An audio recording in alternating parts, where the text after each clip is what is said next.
সন্ধেবেলা জুজুর পাপার সাথে দোকানে গিয়েছিল ম্যাগি কিনতে। আজকে জুজুর পাপা ম্যাগি বানাবে। আর এদিকে জুজু বাড়িতে এসে বাইক থেকে তো নামতেই চাইছে না। বাইকের প্রতি জুজুর একটা আলাদাই ইমোশন কাজ করে। বাইকের ওপরে একবার উঠলে আর নামার নাম নেই। জোর করে নামিয়েছি বলে কেমন কাঁদছে দেখুন। আর এদিকে জুজুর পাপা ম্যাগি বানাতে স্টার্ট করে দিয়েছে। আজকের আমাদের বড় শেফ কানে ফোন দিয়ে রান্না করছে।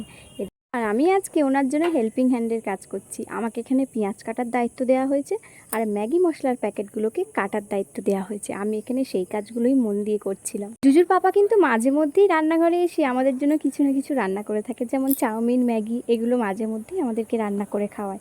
আর আমি আর জুজু এদিকে অধীর আগ্রহে অপেক্ষা করছি কখন ম্যাগি বানানো শেষ হবে আর কখন আমরা খাবো। এদিকে ম্যাগি কমপ্লিট হয়ে গেছে। দেখেই মনে হচ্ছে ম্যাগিটা কিন্তু দারুণ হয়েছে। আর জুজু এসে গেছে দেখুন ম্যাগি খেতে। গরম গরম ম্যাগি ও ফু দিয়ে দিয়ে খাচ্ছে। আর আমিও এখানে গরম গরম ম্যাগি একটু টেস্ট করে নিলাম। সত্যি ম্যাগিটা কিন্তু দারুণ টেস্টি হয়েছিল।